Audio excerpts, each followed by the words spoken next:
It's the Score North Twin Show. Baseball. Yes, welcome in to a State of the Twins Monday edition of the Score North Twin Show. I will try not to crash this plane here as we turn this volume down because our faithful leader of the Score North Twin Show production and on the scene in the clubhouse, our resident beat podcaster, Declan, went and got married over the weekend. Yep. An amazingly fun festivity. Great. We got the sports dad, Judd, to put a suit on. A great time was had by all. But I left as the dancing started to avoid dancing myself, which was also a key to my exit. I went out there. I had a dance off with one of the little nephews at one point. It was me and a 4-year-old, just like in a circle of people. I ran home. I ran home crying. I can't take the dancing anymore. So Declan's off on a mini moon right now with his lovely bride Kelsey, and he'll be back later in the week here. This is All-Star Week, so we appreciate Declan planning his life and wedding around the slowest part of the baseball calendar too. Absolutely. Before we jump into a State of the Twins Monday here, Nicolay Law is the official exclusive personal injury law firm of the Score North Twins Show, and they know that when life happens, maybe a curveball is thrown your way, you or a loved one gets injured, you might need some help. You might need someone that knows what they're doing, like Russell Nicolay and his coworkers, his cohorts, to help you get the compensation you deserve after an accident. So if you've been injured, get Minnesota's local award-winning injury lawyers.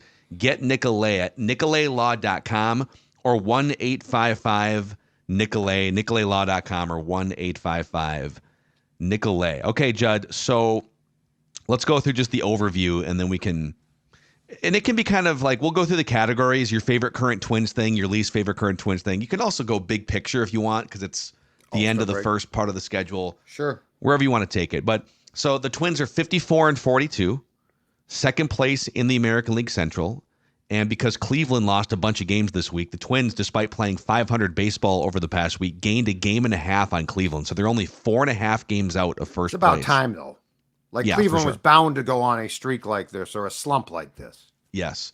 So the Twins are 7th in offensive runs scored per game, 17th in runs allowed per game, 68% chance to make the playoffs according to Baseball Reference, and a 5% chance to win the whole bleeping thing. So the first category is Twins vibes are blank right now heading into the All-Star break. Fill in the blank. Uneasy, and here's why. The injuries. The injuries are starting to concern me, and I know we're going to say, well, or the Twins are going to just say, well, we got an all-star break here. Guys can go home and rest. The one that, not surprisingly bothers me the most is the return of plantar fasciitis in Carlos Correa's right foot this time. Yeah. It was in the left foot a year ago. He said that the actual left foot one, upon, I think, diagnosis was worse. He's going to the All-Star game because his sons want to go, but he's going to skip the game. He pulled out of the game last night. But I can't help but feel like, I don't think you're going to come out and say, oh, it's plantar fasciitis again and it's bad. So I can't help but feel the foreboding of here we go again, possibly. And it's not that he can't play. He will play. And it's not that he still does not contribute. At shortstop, playing with it a year ago, he played really well, I thought, at shortstop. But it definitely impeded him. And so that concerns me. Now, Jose Miranda was put on the 10-day IL with a lower back strain. That concerns me. Austin Martin's out now. I think he's supposed to come back after the All-Star break. Kyle Farmer's out. That's fine. Royce Lewis remains out, and we don't know when he's coming back. That's not fine. So feels like the injuries are starting to stack up, and I am afraid that after what has been a fantastic first half, I'm concerned, I should say, about how long Correa, Phil, is going to be affected by an injury that we know impeded him last year, this time in a different foot. Yeah, everyone involved is downplaying it and talking about how it's not as severe as it was a year ago. And The Athletic has a couple things here too, that Correa thinks it's imperative to manage the current bout with plantar fasciitis better than a year ago. Like, he understands just grinding through it is not going to be the way to go here. So this is interesting. With the All-Star break beginning Monday, Correa thinks he can use that window to recover and be ready for the second half. Quote from Correa, "I just don't want to be a body on the field. I want to be able to perform to the best of my abilities like I've done this first half. Last year, one thing I learned is people don't care if you go out there and play hurt. They're always going to talk about your performance and that only. Judd. I'm just going to make sure that when I'm on the field." Plays constantly, sorry. Yeah, he led the league in double plays. I'm just going to make sure that when I'm on the field, I'm not just somebody that's standing there. I'm going to be Carlos Correa. So and they got enough guys. Like if Brooks Lee needs to move over to shortstop in his absence, and maybe Royce Lewis comes back. If Correa needs to sit out 3 or 4 weeks to get this right, they've got enough infielders. They can call Julian back up to play some second base. He's been hot lately, so don't grind through this is what I would say to Carlos Correa. Yeah, and that's what he can still play. And I think he proved in 2023 that he was still a pretty damn good shortstop. It affected him at the plate. So the thing though with him is, because it's going to be a tight race, right? The thing with Carlos is he's so important. Like when he doesn't play, I don't think that this is going too far, missing their captain. Yeah. He is such an instrumental piece of this team. And in some ways, I think the confidence. So yes, he can be replaced. I would like to see this healed as much as possible, but just the nature, like these things are weird. It's preferable if they eventually snap, which his did, and his play actually then improved in 2023 after the plantar fasciitis snap. So there's just a lot of things. I would have preferred that he had something that you knew could heal as opposed to this. And I am concerned that if he has to miss a decent amount of time, it definitely takes away from the Twins. And the race is tight. Like, it's going to be tight. You know what my biggest question for Carlos would be? And if I'm Carlos, what's so that? he signed a deal, I think, with Adidas a few years ago. I think he wears Adidas cleats. He and Ant. I mean, two bouts of plantar fasciitis. I don't know what caused it. That's a really good question. You know, I'll tell you this. Different anecdotally. I had plantar fasciitis one time in my life. 5th grade football. 10-year-old Phil Mackey back in 5th grade football. You're young for that, yeah. And you want to know why I got plantar fasciitis? Bad cleats. The only time in my young athletic career as a youth football player that I ever didn't wear Nike fits my wide feet the best. I wore Adidas cleats for the first 3 weeks of 5th grade football and developed plantar fasciitis. Wow. Switched back to Nike, never had a foot problem. Why did you switch from Nike? I don't know. My mom picked me up some Adidas or something. I don't know. Just saying, like, if I'm Adidas, man, you got one of the best to jump players. On the show? No, stay off the show. Nike. If Nike wants to, I'll wear New Balance. I'll take whatever we get. But like, anyway, I mean, this dude's had 2 major foot issues the last 2 years, and he's wearing these Adidas cleats. I might take an issue with the company that's making my cleats. I'm uneasy about this. I would say for me, Twins vibes, despite the injuries lately, Twins vibes are, I would say, great. I'll just use a generic word because they're sitting here 4.5 games out. They've got one of the best offenses in baseball. They weathered a couple really tough storms early in the season, and I think Twins vibes are playoff bound at this point. You know, Baseball Reference gives them a 70% chance. Let's get to the next category here. Your favorite current Twins thing right now going into the All-Star break. Big picture, and we talked about this a couple of weeks ago or a little bit more. My favorite current Twins thing is they continue, aside from this past weekend, to win series, which is absolutely, they're not sweeping teams, and that's fine. But they had won going into the series against the Giants. They had won 2 or 3 against the A's, Diamondbacks, Mariners, Tigers, Astros, and White Sox. And if you can do that consistently, you will make the playoffs. So you don't need to win consecutive games. You do need to, more often than not, preferably win series. And this team has become incredibly consistent at that. And that, to me, is the most important thing of a first half that featured some real highs and real lows. I don't need the highs and I don't need the lows. I need consistency, and that's what winning series is. What was that win streak? 12, was it 12 game win streak?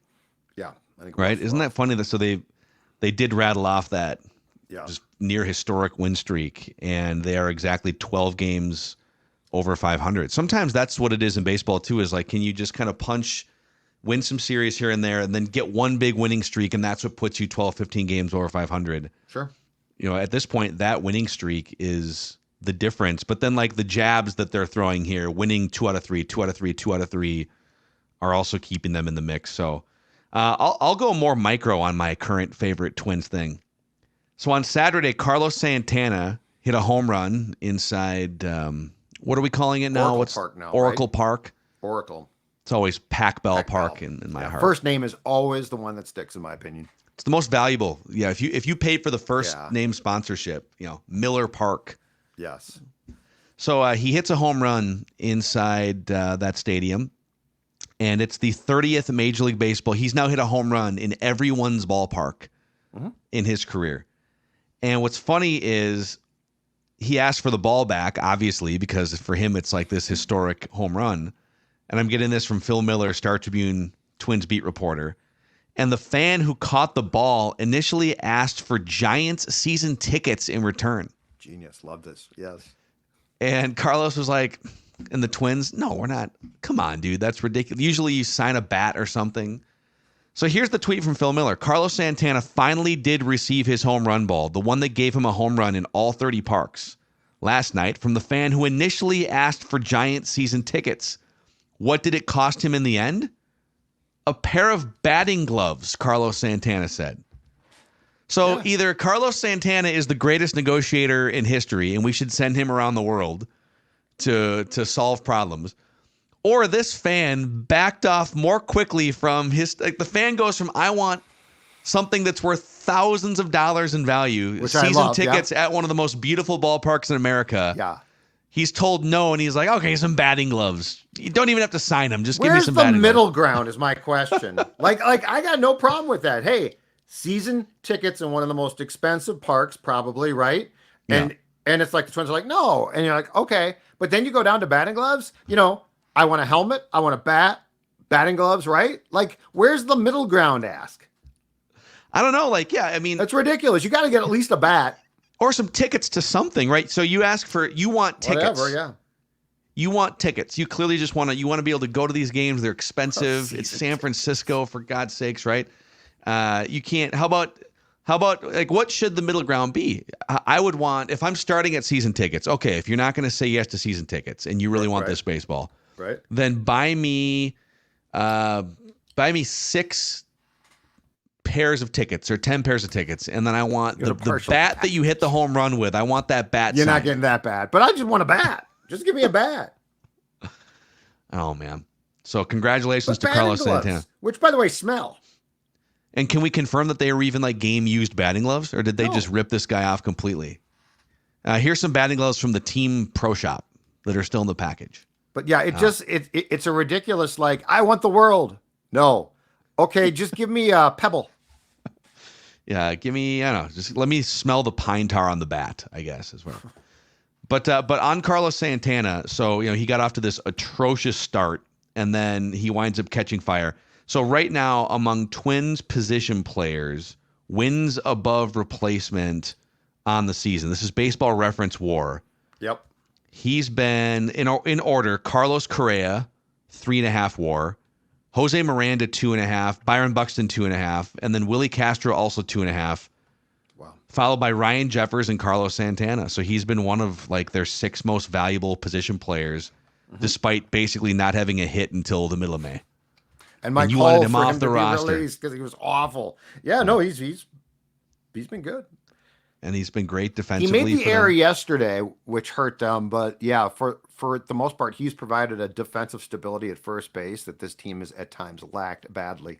Yeah. Another thing, just while we're on like sort of first half themes, favorite Twins things, the fact that when they are healthy, this is one of the deepest Twins position groups that we've seen, where you've got, I mean, you can lose Alex Kirilloff from the mix. Kyle Farmer can basically give you nothing offensively. And Royce Lewis can be out for a huge chunk of the year. Oh, and Matt Wallner, who was in your starting opening day lineup, can be in the minors for 2 months. And you can still be like top 5 in runs per game because all these other dudes are coming through. Santana comes through. And Christian Vasquez, who was playing third base yesterday, can give you 200 plate appearances of absolutely nothing offensively. But this is where Correa, to me, playing well is so crucial because he's just a stabilizer. And he's so good. Yeah. Like, he's been the that heartbeat. Contract, when he's healthy, that contract has turned into a bargain. Yeah. Hey, one more quick fun thing here just on Carlos Santana. So in terms of just being on the field on a regular basis, Willie Castro has played in every game, I believe, 96 games. He leads the Twins in plate appearances. Carlos Santana is second on the Twins in games played and plate appearances as a 38-year-old. Wow. And he's been effective. And I called for him to be released. You should feel terrible. Someday I might apologize, but not now, because I've apologized to Castro because I really didn't think. I thought they were playing him way too much, and he has turned out to be. Now, it's almost like you need to let the first couple months of the season play out before you. No, the Castro thing was off of last year as well. He's been a markedly better player, and he is as we talked about with Royce last week. He is vying to be one of the top utility guys in Twins history. He is.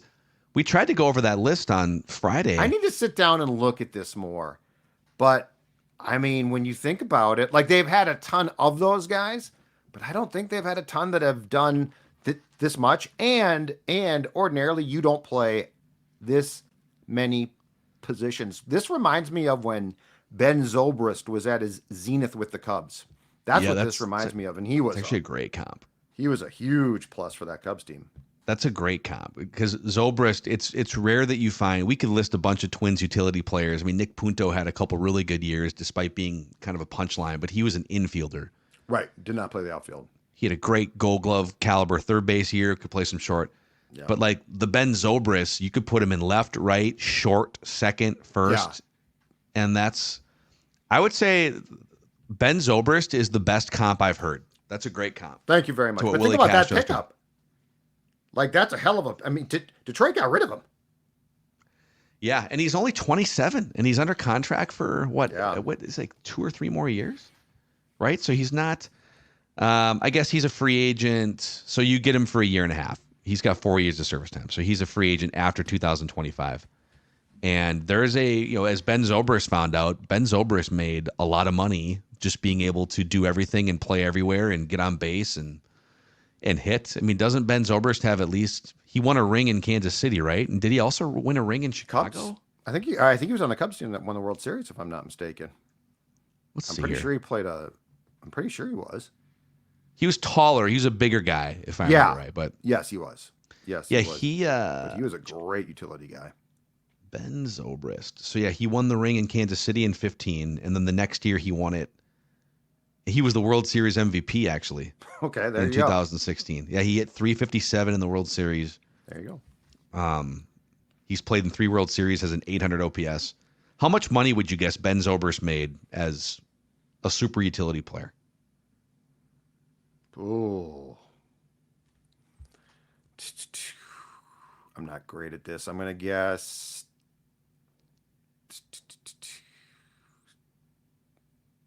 How long was his career? Well, 06 is when he came up with the Rays. He played a lot of years with the Rays. Okay. And then his last year was 2019. 90 million? Yeah. Nice. $87 million. Good for him. Just being able to play literally everywhere. Second base, right field, shortstop, left field, even some center field. 200 innings in center field in his career. Mm-hmm. So, okay. Where are we at here? Least favorite Twins thing. Least favorite Twins thing. Mine is something that's probably not being talked about enough, and I don't know that it's cause for concern, but it's worth noting as the All-Star break arrives. And that is the precipitous fall off of a guy that at one point we thought might be an All-Star, and that's Ryan Jeffers. So Ryan Jeffers through May 9th, after a rough start and then a real hot stretch, he was slashing 306, 389, and his slugging percentage was 631. 8 home runs, 29 runs driven in 33 games. That's through May 9th. At that point in time, he's being talked about as a potential all-star. Hell, potentially an all-star starter at catcher. Since May 10th through yesterday, average, the slash line, 185, 273, 343. That's an OPS of 615. 6 home runs, driven in 18 runs in 42 games. Now, I'm not saying that your catcher has to be Johnny Bench, but I am saying that it's sort of weird to look at that one slash line and then you look at the next one and it's like, where's the happy medium there? Because it's not there. And Christian Vazquez at the plate, as you alluded to, has been a disaster at the plate. Catching, he's seen as being good. I don't know. But anyway, just sort of a tale of two stories in one first half for Jeffers. And I'm curious to see what we get at the plate when the second half technically resumes. It almost makes you feel like he's banged up or something. Because he might be. He was. It's just such a big fall off. Yeah, did the league figure him out? But he was doing it for like a year and a half. Well, and Declan talked about his meticulous preparation because Dex talked to him about it, during that hot stretch and the preparation and how much work he did. And it just, I'm not surprised that his statistics have gone down. I'm surprised they've gone down as much as they have. Yeah. Yeah, I think, I don't know. I would say he's either hurt or he has a massive hot streak coming for like 2 months in the second half. Okay. I would be shocked if all of a sudden the league made an adjustment and he's just hapless and clueless as a hitter for the rest of the year. I am not if calling we find on out he has like a shoulder problem, then I don't know how you. I am not calling on a DFA. Let me make that very clear. It's good. I am not calling on a major move here. I'm just pointing out that it's been quite a decline since May 10th. Yeah, no, that's fair. I'm going to say my least favorite, I'm going to go micro here because I saw some people putting up the numbers side by side. My least favorite thing is the Griffin Jax All-Star snub. The fact that we had to I'll just use one guy as an example. Big market Clay Holmes with his 21 saves. We got to get the 21 saves in there, right? No, you didn't. Now Griffin Jax has been pitching high leverage innings too. And by the way, has racked up like, was it 7 or 8 saves on the season? So he's been pitching in like the 8th and the 9th innings or extra innings. Yep. And if you put those guys side by side, Griffin Jax has an ERA that's basically a run better. Griffin Jax has, let's see here, 12 strikeouts per 9, 58 strikeouts on the season, which is 17 more than Clay Holmes. Yep. Better ERA, more strikeouts, better peripherals. I think he's better wins above replacement, everything. But because Clay Holmes is a Yankee with 21 saves, he's an all-star. I'm not going to lose sleep over this, but Clay Holmes shouldn't have gone. Yeah, I don't know that we need Clay. I think the All-Star game will be fine without a non-household name Yankee, by the way. Like if you just pull baseball fans, people knew who Mariano Rivera was, right? So he fits the billing. But if you're just going to put anonymous relievers in, basically, right? I don't know. Kind of bothered me. Yeah, I think for every team that had a bullpen arm snubbed, I think the comparison is, why is Clay Holmes going? Yeah, Cleveland has a couple cases too. I've seen some of the Cleveland fans. Yeah, because here's what's weird. Cleveland starters statistically aren't that great. But their bullpen and their clutch hitting, that's where they're making up on the edges. It's wild though. I gotta wonder if I have to wonder if the struggles of their starters are starting to come back to bite them in the butt. Yeah, it feels unsustainable that you would be able to go through. Now again, they do have some crazy high-end relievers. The biggest thing that's been suspicious to me, and it's the first month of the season, the Twins couldn't get a hit with runners in scoring position.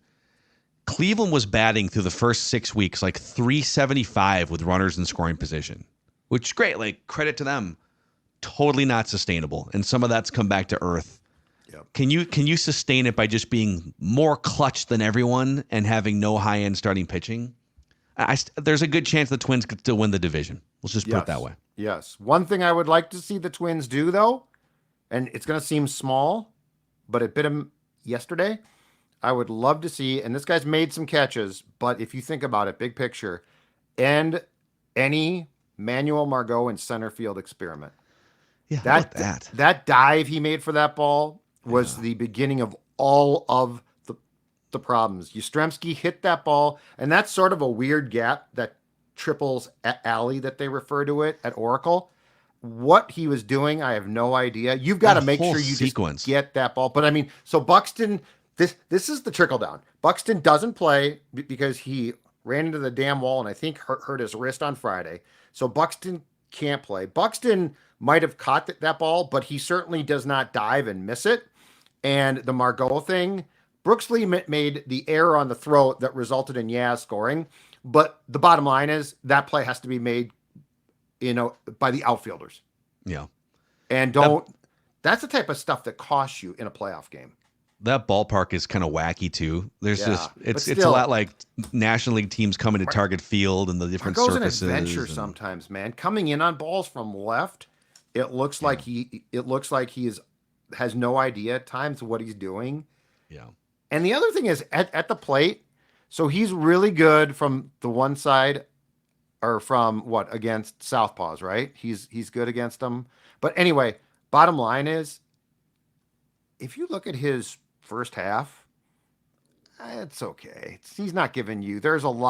He plays a lot for a guy that doesn't produce as much as you would probably like. Yeah, I don't think if it came down to it and you had a bunch of healthy guys, especially like if Julian has to be called up again at some point and Brooks Lee's not going anywhere and you got Willie Castro who can play outfield. I don't know that if it came down to it, Margot has an ironclad roster spot through the end of the season. Interesting. By the way, Griffin Jax, one last thing on him. So it's funny, like we put Willie Castro in the All-Star game largely because of metrics. I mean, it's not like he's leading the league in any back of the baseball card statistics. He plays a lot of positions, which makes him really valuable, which I think he's like top 15 in wins above replacement among position players. Mm-hmm. So he gets into the All-Star game because of advanced metrics, which is great. Griffin Jax is currently third among all relievers in wins above replacement. Wow. Behind only Mason Miller from the A's and Jeff Hoffman from the Phillies. Wow. Tied with Hunter Gaddis, Cleveland, Cade Smith, Cleveland, and actually just ahead of Emmanuel Clase and David Robertson and Kirby Yates. So tip of the cap to Griffin Jax. Yeah, it's a great first half. He did deserve to go. Yep. He definitely did. So congrats to our guy, Declan, tying the knot over baseball the weekend. That's your State of the Twins Monday here on the Score North Twin Show. Trevor Plouffe Tuesday tomorrow from Texas, by the way. He had a very interesting Twins trade idea that would trade a guy that you were talking about possibly at the deadline. Very controversial. That's all I'll say.